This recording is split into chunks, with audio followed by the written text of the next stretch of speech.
você não precisa de código, você não precisa se preocupar em como que ela vai estabilizar no ar. Tudo isso hoje eu vejo que é uma grande oportunidade que as pessoas têm para poder, de fato, iniciarem o caminho delas na IA, porque a barreira de entrada está muito menor. O papel do professor é ser o primeiro passo para o aluno ter uma vida de sucesso, porque tem muito professor que fica pilhado se o aluno for melhor do que ele. Na minha visão, cara, se Deus quisesse, se todos os alunos forem os melhores que eu fiz meu papel, entendeu? Quando você vai se aprofundando mais em IA, e aí você entra em teoria de probabilidade, o aprendizado por reforço tem função de otimização, então tudo isso é matemática, só que simplificada pra gente poder utilizar no dia a dia.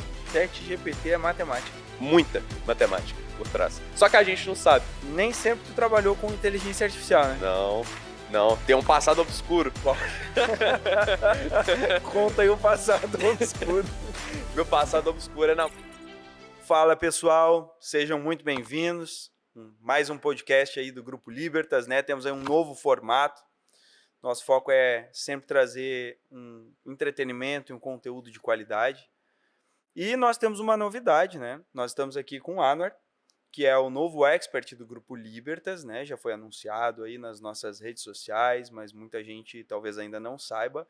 O Anwar veio para compor o nosso time, trazendo conteúdo do mais alto nível em inteligência artificial, né? Ele é um dos melhores especialistas do mercado hoje nesse nicho. E, bom, se apresenta aí, Anwar. Claro. Pessoal, muito prazer. Talvez meu rosto pode ser um pouco novo para vocês que estão assistindo, vocês que estão escutando esse podcast. E basicamente meu nome é Anwar, o Arthur falou certo, né? É um nome árabe que muita gente às vezes confunde. Eu já trabalho nesse ramo de inteligência artificial há mais de 5 anos, já consegui prestar consultorias para empresas multinacionais como Samsung, Fast Shop, Azul. Então, espero agregar muito aqui, trazer um conteúdo de qualidade para vocês e, claro, agregar mais ainda ao Grupo Libertas, trazendo conteúdo sobre inteligência artificial e internamente, operacionalmente também, para poder estruturar uma boa infraestrutura de inteligência artificial. E é justamente sobre isso que a gente vai trocar ideia hoje. Boa. Cara, em primeiro lugar, tá? Eu queria que tu trouxesse um pouco justamente do teu histórico profissional. Boa. Porque uma coisa que me chama a atenção...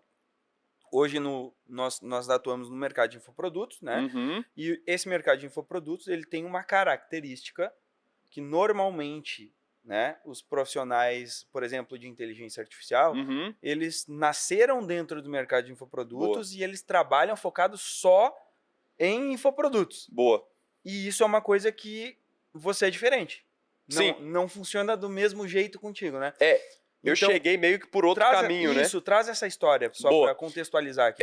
Então, vou começar um pouco do começo. Basicamente, eu trabalhava antes, né, no mercado offline, então vamos chamar de mercado online, mercado digital e mercado offline, o mercado ali mais B2B, mais empresarial. Mais tradicional. Exato, o mercado mais tradicional. Então, eu comecei ali por volta dos meus 19 anos, começando a fazer consultoria como cientista de dados.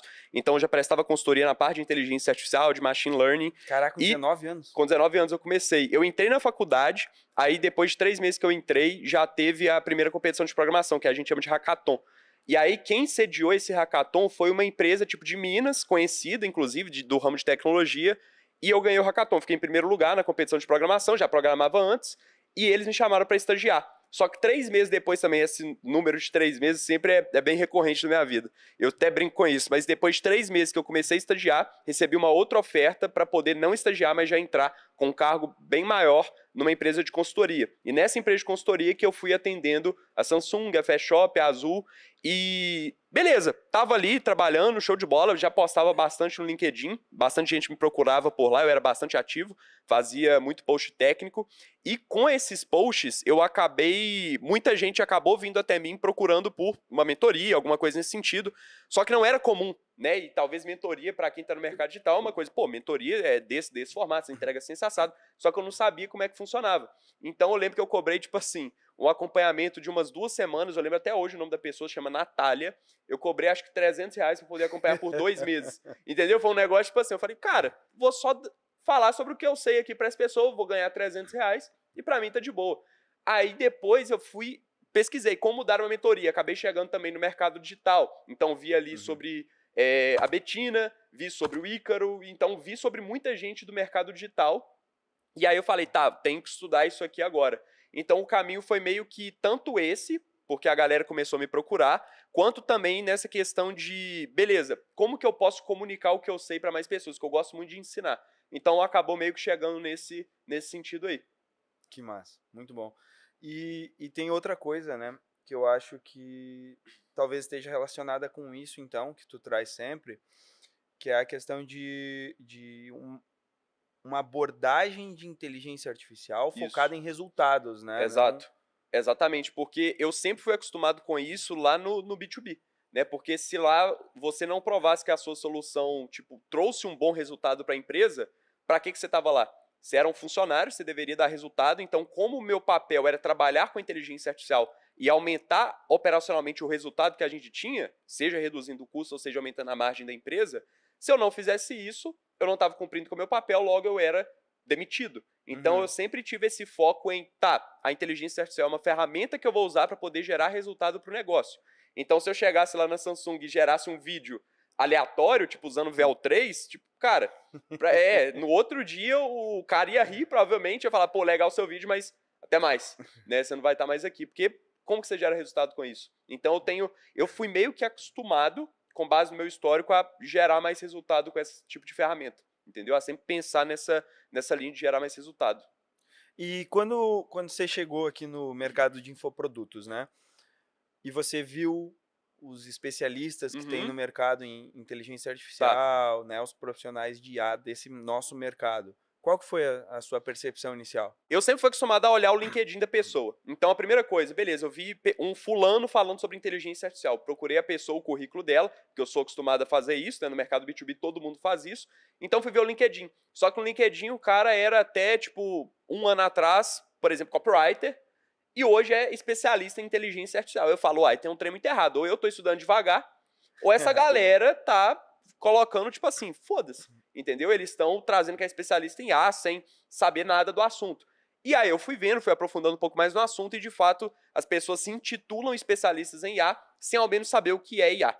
E, cara, isso quando eu vi foi uma coisa boa porque eu vi que tinha muita oportunidade. Então eu falei, tá, eu tenho que aprender o mercado digital, eu tenho que aprender a fazer isso porque tem uma oportunidade muito grande aqui para eu poder me destacar na maioria dessas pessoas. E, graças a Deus, tá dando certo. Mas, cara, teve uma coisa numa das nossas conversas esses dias que me chamou muita atenção. Tu consegue trazer para o pessoal a cronologia de quando é que veio o advento do Boa. chat GPT e quando é que você começou a trabalhar com inteligência artificial? Porque isso eu achei muito interessante. Tá, boa. Então, o ChatGPT ele nasceu em novembro de 22. Foi ali na verdade, o ChatGPT nasceu em novembro de 22.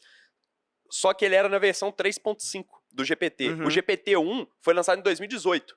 Então ele é bem antigo. Aí depois veio o GPT-2, GPT-3, que uhum. veio em janeiro de 22, e o 3.5, que saiu o Foi o que ChatGPT, que foi o explodiu. que explodiu 100 milhões de usuários em menos de 2 meses, foi em novembro de 22. E eu comecei a trabalhar com isso em 2020. Então, como é que eu trabalho com inteligência artificial? Tanto que eu já recebi até hate com isso. A galera comentando, pô, ele fala que trabalha com IA há 5 anos. A inteligência artificial nasceu em novembro de 22. Façam as contas. E aí falaram assim, façam as contas. E só que não. Inteligência artificial nasceu em 1943, vamos colocar assim, não o nome, mas as primeiras pesquisas, os primeiros trabalhos foi em 43. Em 54 deram o nome de inteligência artificial e aí o campo foi evoluindo. Só que inteligência artificial é muito antiga, então eu já trabalho com isso desde 2020, pelo menos com essa parte tanto de dados quanto de inteligência artificial, e a gente vem levando isso não só com a IA generativa, né, que é o que explodiu, mas também a IA preditiva, que você consegue Uhum. prever ações futuras com base em dados que você tem ali do histórico. Então é mais ou menos isso. E como é que tu estudou IA? Tu fez algum curso de um especialista de IA ou... Não. Cara, a primeira coisa que eu fiz foi procurar quem eram as referências na área, né? Então falei, tá, com quem eu posso aprender? E aí eu acabei chegando em mais ou menos um monte de universidades americanas, de cursos de universidades americanas e livros que essas universidades americanas usam. E aí eu fui pesquisando, por exemplo, o Andrew Ng, que é um dos grandes pais aí de todo mundo que já trabalhou com machine learning, com inteligência artificial.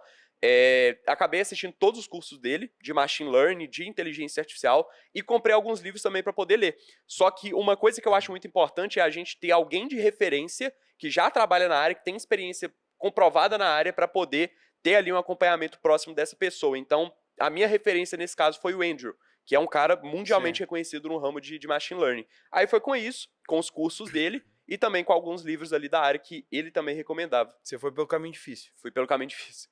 Fui pelo caminho difícil. E na época... É mais não, eu falo, eu rio assim, mas é sério, porque é muito mais fácil você ter uma pessoa que condensa aquilo ali, Sim. né? Por isso que, por exemplo, a gente trabalha com isso, né? Por isso que o mercado de infoprodutos é tão bom, porque ele facilita o acesso ao conhecimento, né? Por isso que eu perguntei, tinha feito um curso. Exato. Porque daí, tipo, pô, o cara gastou lá anos estudando aquela parada, ele já sabe o que funciona, ele vai lá e te... Exatamente. O Andrew fez mais ou menos isso comigo. O que ele fez? Ele tem uns cursos todos famosos, e são cursos mundialmente reconhecidos de machine learning, de inteligência artificial em geral. E eu vi o que ele falava. Tá, você quer se tornar um profissional de inteligência artificial? Você tem que aprender isso, isso e isso. Então, ele foi meio que ele mostrou o caminho das pedras ali, onde que eu poderia seguir. Só que ele também falou o seguinte, se você quer ser um bom profissional, você tem que ler esses e esses livros. Aí eu falei, porra, ler esses livros vai ser mais foda do que assistir o curso. Aí eu falei, tá, eu quero me tornar um bom profissional. Então comprei os livros que ele falou, e aí li uns livros bem pesados, mas deu muito resultado, porque a base, quando você constrói uma base muito boa, independentemente se surgir uma nova IA, se, enfim, acontecer qualquer coisa, a sua base muito sólida te permite aprender qualquer outra coisa que surja naquela área. Então isso pra mim facilitou muito também. Mas a gente sempre fala isso, né? Quando eu converso com o Rodrigo, principalmente com o Rodrigo, com o Iago ali, a gente sempre fala isso já há alguns anos, que os princípios, né? Os princípios da coisa, eles são imutáveis. Exatamente. Então, pode mudar a aplicação de alguma coisa, uma ferramenta, uma tecnologia, mas sempre você vai partir dos princípios. Os princípios sempre, e isso é muito interessante porque quando a gente vai pegar os princípios da IA, um dos tipos de aprendizado que a gente tem é o aprendizado por reforço. Só que isso não surgiu com a IA, surgiu com o Skinner, que é um psicólogo. E ele falou que o aprendizado por reforço ocorre em humanos. Então, por exemplo, quando o seu próprio filho, pensa o Bento coloca lá o garfo na tomada. O que ele vai falar? Por exemplo, ele pode levar um choque. Ele vai falar, opa, não vou colocar mais aqui na tomada, porque ele teve um reforço negativo de que colocar o garfo na tomada, ele vai tomar algum prejuízo ali. E aí, o que o pessoal pensou? Pô, o Skinner bolou esse aprendizado por reforço para os humanos. Só que será que isso funciona para as máquinas? Caraca. E o ChatGPT, ele foi treinado, uma das partes de treinamento dele é usando aprendizado por reforço. E isso mora onde? Nos fundamentos. Na base sólida que a gente construiu, nos princípios, e a gente só replicou aquilo para as máquinas. Cara, que demais. Entendeu? Nossa, muito bom. Muito bom. E em relação à sua entrada, assim, né, nessa área de inteligência artificial, até depois tem uma pergunta legal que eu acho, uma história legal para contar. O que foi que te deu um estalo, assim, por exemplo? Você parou e olhou e disse, cara, isso aqui é muito legal e eu quero trabalhar com isso. Tá. Teve alguma coisa ou foi meio aleatório, assim? Mais ou menos, porque eu sempre gostei muito de matemática. Então, sempre fui fissurado por matemática, exatas no geral. E aí, depois, eu sempre gostava muito de computador, porque eu sempre via meu pai no computador, embora meu pai não trabalhe, de fato, no computador, mas ele sempre ficava muito lá. E eu falei, tá, eu aprendi com esse costume a ficar no computador também. E eu gostava muito de matemática. Então, o que eu pensei? Uma intersecção dessas duas áreas seria uma área excelente para poder trabalhar. E aí fui pesquisando, e eu cheguei na carreira de cientista de dados. Cientista de dados é o profissional do mais baixo nível que trabalha com inteligência artificial, que treina o modelo do zero, que estuda a matemática por trás dos modelos, tanto que eu comecei como cientista de dados.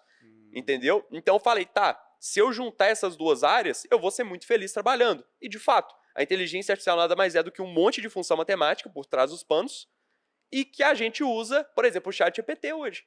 Entendeu? Então eu falei, cara, muito massa isso. E quando você vai se aprofundando mais em IA, e aí você entra em teoria de probabilidade, o aprendizado por reforço tem função de otimização, então tudo isso é matemática, só que simplificada para a gente poder utilizar no dia a dia. ChatGPT é matemática. Muita matemática por trás. Só que a gente não sabe.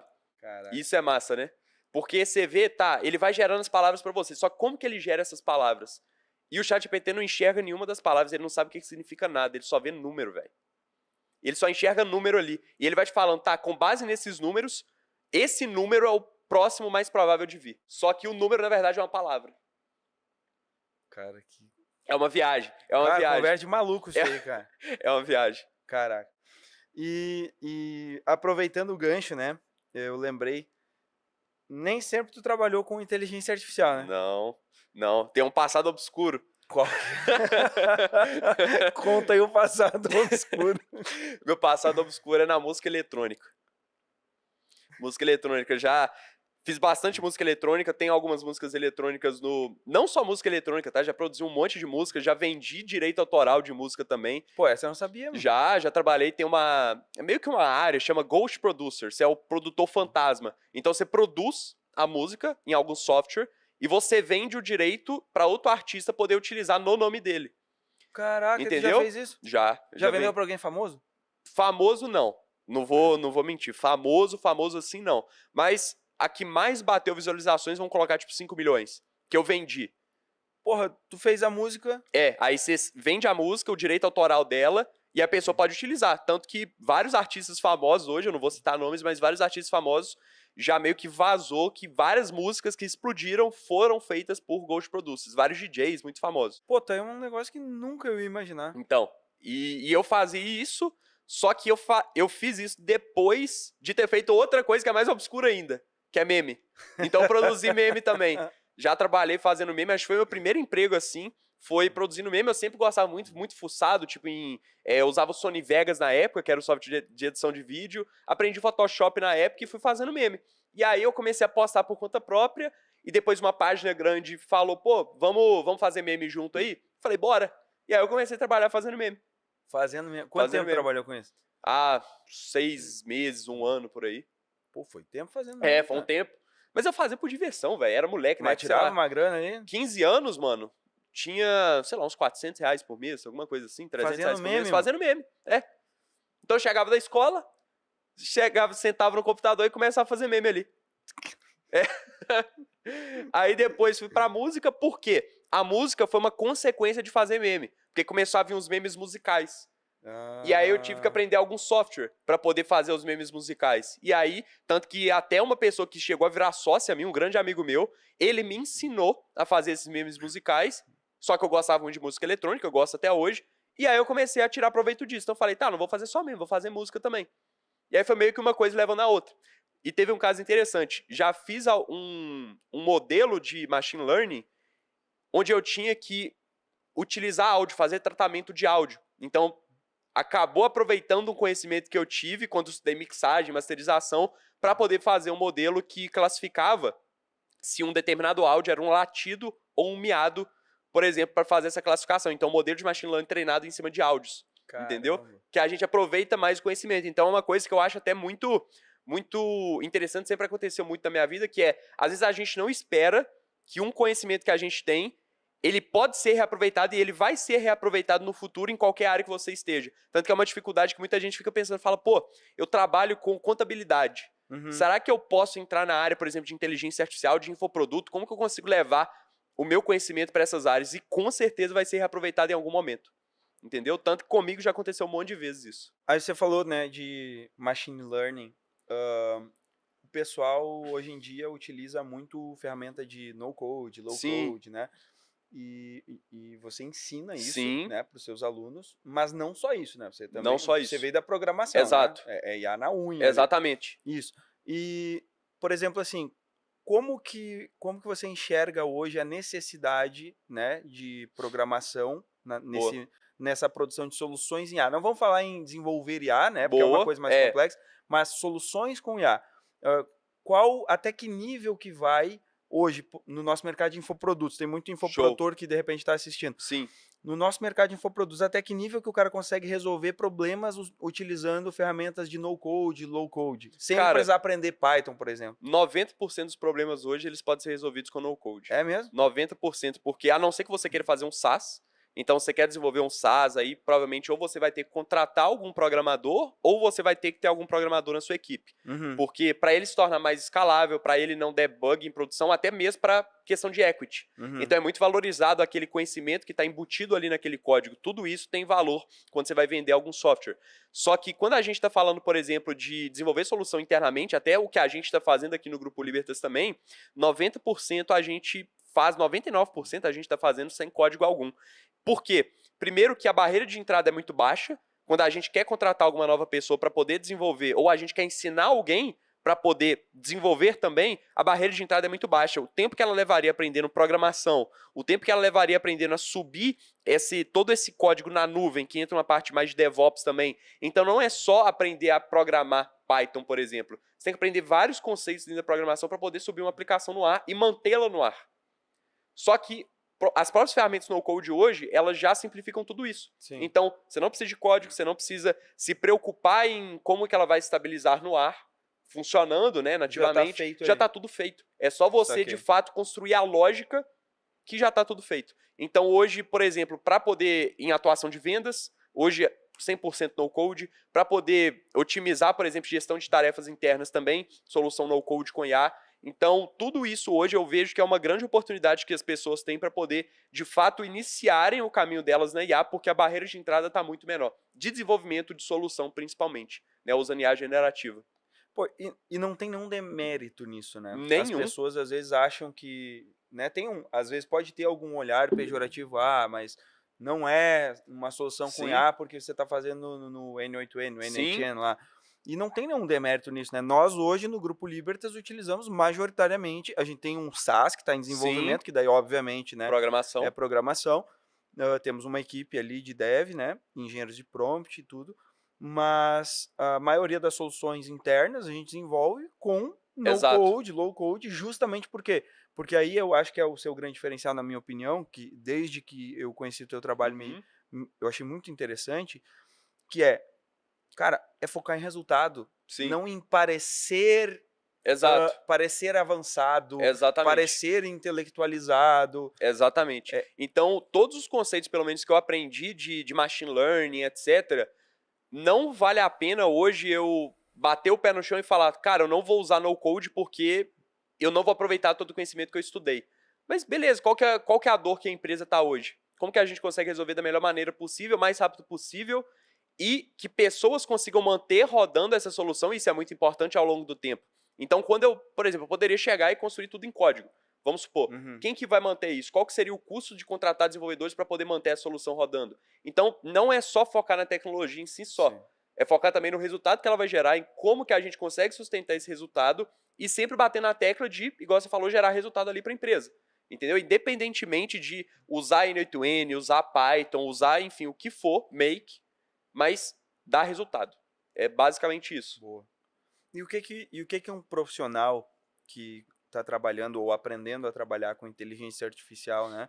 Um aluno seu, por exemplo. Boa. O que ele precisa ter para conseguir visualizar isso e saber qual é o melhor caminho, qual é a melhor opção?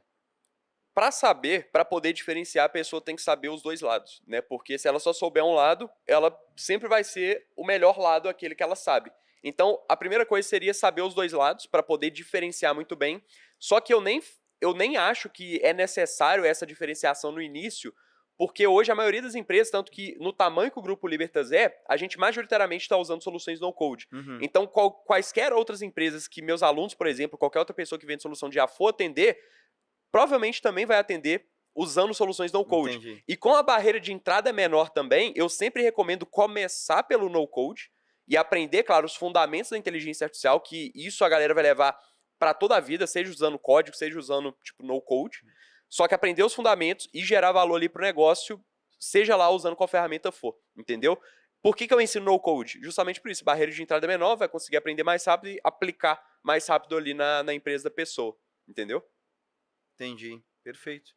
Então, o cara, quando ele tá começando, eu vou começar ali, eu não preciso me preocupar com isso, não preciso ter essa pira, assim, de saber tudo ao mesmo tempo. Não. Se eu focar no no-code e for bom naquilo ali, dominar os princípios, eu consigo... Vai dar bom, vai dar bom, exatamente. Só que eu sempre incentivo também a pessoa não parar ali. Então, beleza, você aprendeu, você já tá ganhando dinheiro, já tá, por exemplo, todo o seu conhecimento já tá convertendo em pão na sua mesa todo dia, ou seja, você já tá conseguindo trazer um sustento a partir disso, continue estudando, entendeu? Porque sempre você tem que ter algum incentivo para poder continuar. Então, beleza, você manja muito de no-code, continue estudando, cara. Aprende programação, vê o que você pode avançar nesse sentido, entendeu? Para a pessoa não se manter sempre na mesmice ali. Então, por exemplo, hoje, o que eu fiz para poder continuar avançando, continuar estudando? Comprei um livro de mais ou menos 1.800 páginas, que eu até te mandei foto, eu acho, e é um livro usado lá em Stanford. Por quê? tem um conhecimento tão profundo ali, que eu não cheguei a ver nos cursos do Andrew, igual eu te falei antes,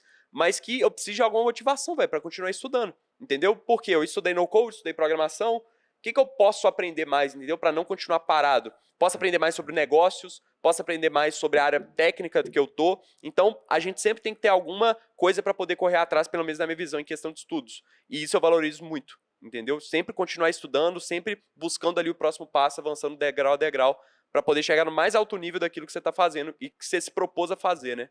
Você é muito dedicado, né, nessa questão de estudar, de busca de conhecimento. Cara, o estudo me deu tudo que eu tenho hoje, velho. Tipo, todo o conhecimento que eu tenho, toda a conquista foi através dos estudos. De tudo que eu estudei na minha vida, tudo que eu principalmente apliquei, não só estudei, né? Mas isso é muito importante, tem que aplicar tudo. Mas me deu tudo, cara. Tudo. Legal. E você é meio autodidata, né? Sim. Tanto que essa parte de ser autodidata eu acho que é muito importante, principalmente numa área que evolui tão rápido. Porque se você depende só, por exemplo, de cursos, e isso eu falo até para os alunos, eu falo, galera, eu tô te entregando isso aqui, eu tô te entregando o caminho do zero, para você poder estudar sobre inteligência artificial, mesmo saindo do absoluto zero, e tô te levando até um nível bem avançado aqui. Só que você não pode depender só de mim. Tanto que eu ensino eles também como que vocês podem pesquisar por novas atualizações, entendeu? Sozinhos, por conta própria, para não depender mais de mim. Então eu quero, na vida dos meus alunos, que eu seja o primeiro passo, assim como o Andrew foi para mim. O primeiro passo que eu tive na área de IA. Então eu quero ser o primeiro passo da galera, seja lá de qual nível elas estejam começando, mas de fato para elas poderem ter ali um primeiro contato com a inteligência artificial de verdade, né, explicado desde os fundamentos, até chegar no nível que, pô, Aaron, muito obrigado, vou seguir com minhas próprias pernas agora. Entendeu? E você não se preocupa com isso, assim? De forma alguma, cara. Tem aluno meu dando aula em universidade, já, tipo, palestrando em universidade sobre inteligência artificial. Tem aluno meu que já tá criando curso de inteligência artificial. Então, zero preocupação, cara. Eu fico muito feliz. Cara. Muito Imagina, feliz. O cara, você é a referência do cara, o cara tá palestrando numa universidade. Fico muito feliz, cara. E isso, pra mim, tipo assim, o papel, na minha visão, pelo menos, isso eu aprendi com o Richard Feynman. O papel do professor é ser o primeiro passo para o aluno ter uma vida de sucesso. Porque tem muito professor que fica pilhado se o aluno for melhor do que ele. Entendeu? Sim. E na minha visão, cara, se Deus quiser, se todos os alunos forem melhores que eu fiz meu papel, entendeu? Deixou um legado. A gente encerra por aqui, então, né? Esse episódio. Obrigado aí, irmão. Eu que agradeço. Ainda vão ter outros, tá? Exato. Nós temos muito assunto ainda pela frente. E a gente segue com novas temáticas. Com certeza. Com esse mesmo formato aqui, né? Com novas temáticas, com novas temáticas dentro do nicho de inteligência artificial. Exato. Porque eu acho que a gente tem muito ângulo diferente para explorar. Então, pô, questão de desenvolvimento da carreira do cara dentro de IA. A geopolítica. Geopolítica, cara. Geopolítica é um tema que eu acho muito maneiro, também. Porque hoje em dia a economia mundial está sendo girando pautada, tá girando em torno Estados Unidos investindo 500 bi. Cara, dólar. Uma guerra tecnológica entre China e Estados Unidos ali. Exato. E o pessoal às vezes acha que isso é uma situação que não tem nada a ver com a gente. Só que, cara, bolsa de valores... o preço do hardware para produção de chip, de GPU. E se for descendo a escadinha, cara, no final tá o pacote de arroz que eu tô comprando lá, tem algum grau de impacto da inteligência artificial. Exatamente. Tem. Então, eu acho que são vários assuntos que a gente pode abordar. Esse primeiro foi muito massa. A gente trocou uma ideia muito boa. E a galera, inclusive, pode dar até sugestão, né? O que eles querem que a gente troque ideia sobre inteligência artificial. Isso é legal, cara. Deixa no comentário aqui embaixo. Deixa nos comentários o que é que você acha que não tem ninguém abordando aí no mercado sobre inteligência artificial. O que você gostaria, de repente, uma opinião mais confiável, né? Uma opinião mais técnica do Anwar aqui. Que daí a gente vai trazendo aos próximos episódios. Com certeza. Foi um prazer, gente. Abração. Prazer, até mais. Deixe seu comentário aqui, né? Deixa um like aí, segue, porque vai ter mais conteúdo bom para vocês. Com certeza. Um abraço. Um abraço. Tchau, tchau.